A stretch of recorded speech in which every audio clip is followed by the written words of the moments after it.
우리 사람이 이 땅에 살아가면서 탄식하면서 소리칠 수밖에 없는 것 중에 하나는 죽음의 역사가 임박하게 될 때입니다. 아담 이후로 죄로 말미암아 우리 인생들은 죽을 수밖에 없었습니다. 처음 사람은 그러지 않았습니다. 부족하고 약한 듯 보여도 하나님과 동행하면서 삶을 살아갔습니다. 그래서 우리 사람을 하나님께서 지으신 목적은 영광 받으시려고, 찬송 받으시고자 우리를 지으셨다고 말씀하셨죠. 사람의 본분은 하나님의 영광을 드러내고 하나님의 성호를 찬양하고 하나님 없이는 살 수 없다고 그렇게 고백하면서 하나님과 동행하면서 사는 것이 사람의 본분입니다. 그래서 가장 지혜로운 사람은 누굽니까? 하나님이 살아계시다는 사실을 알고 우리 인생들은 죄로 말미암아 죽을 수밖에 없다는 사실을 고백할 줄 아는 자가 세상에서 가장 지혜로운 사람입니다. 오늘 본문에도 말씀했죠. 못 백성들아 이를 들으라, 세상의 거민들아 모두 귀를 기울이라. 귀천 빈불을 막론하고 다 들을지어다. 내 입은 지혜를 말하겠고 내 마음은 명철을 작은 소리로 읊조리리로다. 여러분, 지혜라고 하는 것은 하나님의 말씀 자체입니다. 그래서 가장 현명하고 명철하고 지혜롭게 사는 사람은 하나님의 말씀 진리대로 순응하여 살아가는 사람입니다. 이것을 우리가 영적으로 지름길을 통해서 사는 사람이라고 말합니다. 좌로 가고 우로 가고 뒤로 돌아서고 그리고는 또 앞으로 나가고 쉴 사이 없이 전진하여 가는 것이 바로 우리 인생의 모습입니다. 그런데 어떤 사람들은 깊은 수렁에 빠지기도 하고 길에서 넘어지기도 하고 드러누워 병들더니 더 이상은 일어나지 못하고 시름시름 앓다가 죽기도 하고, 어떤 사람은 죽을 것만 같은데 회복되어서 강건하여지고, 어떤 사람들은 비극적인 삶을 맞이하면서 통곡하며 애통해하 괴로워하다가 삶을 종식하고, 또 어떤 사람은 살아가는 동안 감사하고 찬양하고 하나님 앞에 영광 돌리고 하나님이 인도하신 삶 속에서 똑같은 해 아래서 하늘 아래서 한 지붕 아래서 살아가지만 복된 삶을 살아갑니다. 감격스러운 삶을 살아갑니다. 하나님이 기뻐하실 만한 삶을 살아갑니다. 물론 누구나 다 죽음을 맞이합니다. 그러나 똑같은 인생 여정 강건해봤자 7, 80이라고 했는데 우리에게 주어진 삶을 살아가면서 복된 삶, 정말 추억할 만한 아름다운 삶, 짐승은 죽으면 가족을 남기고 사람은 죽으면 이름을 남긴다고 그러지 않습니까? 그 명성이 있어요. 하나님 앞에서 인정받는 삶을 살아간다는 것이 복된 것입니다. 그래서 죽음을 두려워하지 않습니다. 그러나 믿지 않는 사람은 죽음의 공포에 휩싸입니다. 우리가 정말 건강하고 장수한다 할지라도 오늘날 이 시대에 100세를 넘어가는 사람은 손에 꼽을 만큼 많지 않습니다. 그것도 언젠가는 하나님 앞에 부름을 받고 죽게 된다는 사실이죠. 그래서 오늘 지혜의 말씀 시편 49편은 지혜의 시의 말씀을 선포합니다. 정말 현명하고 현자와 같이 총명하고 명철한 삶을 살고 하나님 앞에서 아름답고 복된 삶을 살아가는 사람, 그런 사람 되기를 원하고 우리조차도 오늘 그런 삶을 살기를 원합니다만 어떤 사람입니까? 우리 인생들 언젠가는 하나님 앞에 부름을 받고 죽을 수밖에 없는 인생이라는 사실을 고백하고 하나님 영광 중심, 말씀 중심, 하나님 섭리 중심으로 살아가는 사람들입니다. 바로 그런 사람들이 되어야 되는 거 아니겠습니까? 우리는 그런 사람 되기를 소원하면서 살아가야 합니다. 자, 4절에 보세요. 내가 비유에 내 귀를 기울이고 수금으로 나의 옹효한 말을 풀리로다. 죄악이 나를 따라다니며 나를 애워싸는 혼란의 나를 내가 어찌 두려워하랴. 여러분 5절에 보니까 죄악이 나를 따라다닌다고 했습니다. 피할 수 있나요? 피할 수 없습니다. 그래서 의인은 없나니 하나도 없도다 그랬어요. 다 죄인이라는 것입니다. 죄의 문제 때문에 다가오는 전전긍긍하고 그 참 불확실한 상황 속에서 헤매이고 고통당하고 내일 일을 알지 못하고, 여러분 그것이 죄악된 인생 아닙니까? 그래서 우리가 가는 길목마다 악한 것들이 우리를 따라다녀서 넘어뜨리려고 공격합니다.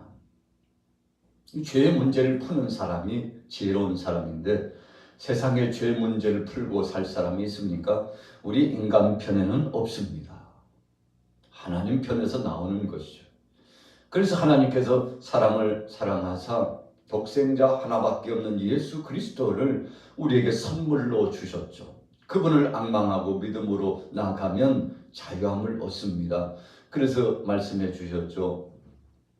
진리가 너희를 자유케 하리라. 그래서 우리는 진리 안에, 진리가 뭡니까? 예수 그리스도의 은혜입니다. 그분의 이름으로 자유로워지는 겁니다.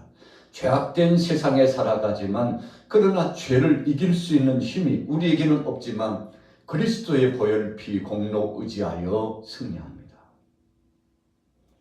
예수의 십자가밖에 없네. 여러분 그래서 예수님의 공로를 우리가 높이 높이 찬송하게 되는 것이죠. 자, 5절 중반절에 나를 애워싸는 환난의 나를 내가 어찌 두려워하랴.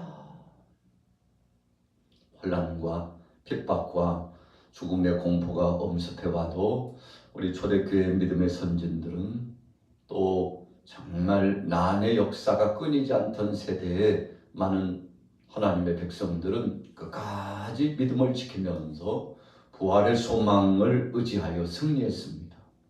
여러분 비겁하게 살지 않았습니다. 비굴하게 살아가지 않았습니다.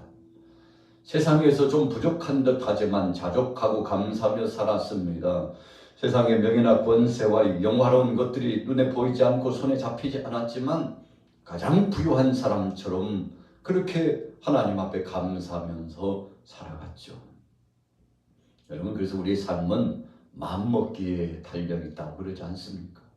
어떤 사람은 억만금을 가지고 있지만 불평불만하고 정말 가난하고 치졸한 사람, 여러분 아무것도 가지지 않은 사람처럼 허덕이면서 살아가는 사람이 있죠. 그러나 어떤 사람은 너무나 열악하고 부족한 상황임에도 불구하고 감사하고 하나님 앞에 영광 돌리고 찬송하고 내가 내 인생이 있어서 늘 최고의 날이라고 그렇게 고백하며 사는 거죠.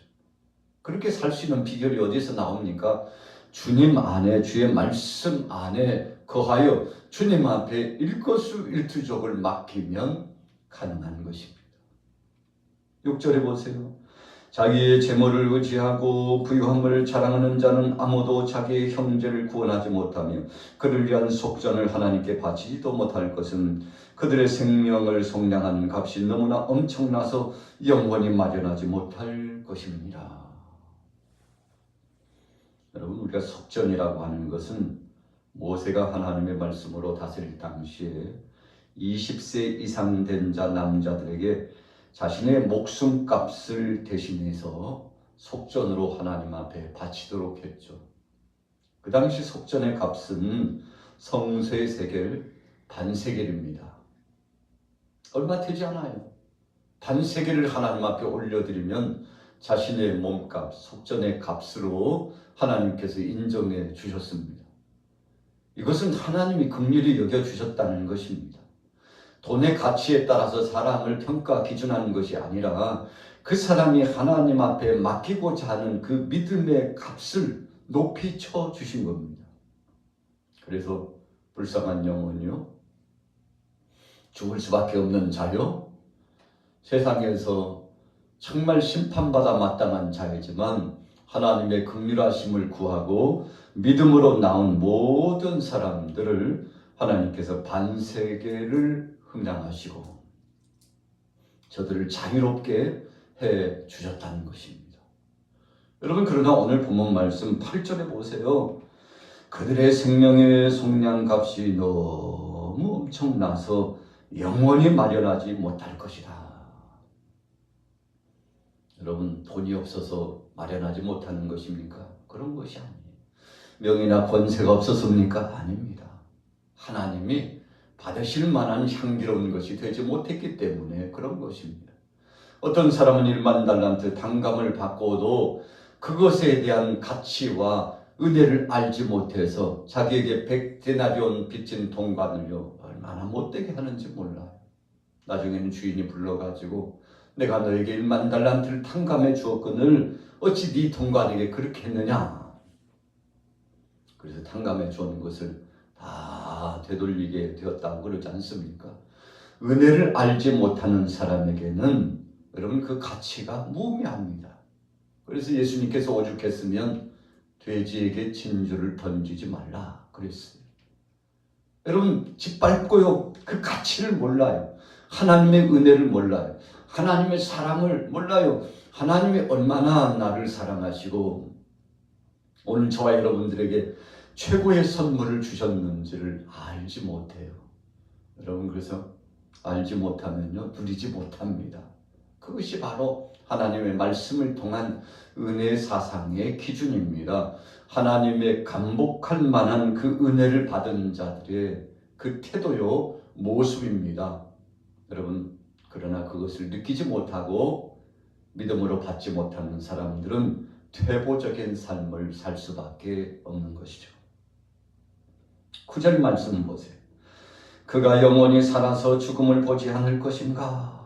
그러나 그는 지혜 있는 자도 죽고 어리석고 무지한 자도 함께 망하며 그들의 재물은 남에게 남겨두고 떠나는 것을 보게 되리로다. 여러분 부자가 재물이 얼마나 많은지 곡간을 또 지었다고 그랬죠. 한 해 소출을 생각해 보니까 지난해 것도 아직 남아있는데 곡간이 적어요. 또 다른 곡간을 지었어요. 그런데 주님 뭐라고 말씀하셨습니까? 오늘 내 영혼을 데려가면 네가 가진 것이 누구의 것이 되겠느냐 그렇게 말씀했어요. 여러분 방금 읽은 그 말씀이 의미심장한 말씀이에요. 11절에 보세요. 그러나 그들의 속 생각에 그들의 집은 영원히 있고 그들의 거처는 대대 이르리라 하여 그들의 토지를 자기 이름으로 부르는도다. 자, 명예에 등록해 놓은 것입니다. 내 소유라니까. 저 창고 공간의 쌀과 은행 잔고 다 내 거라니까.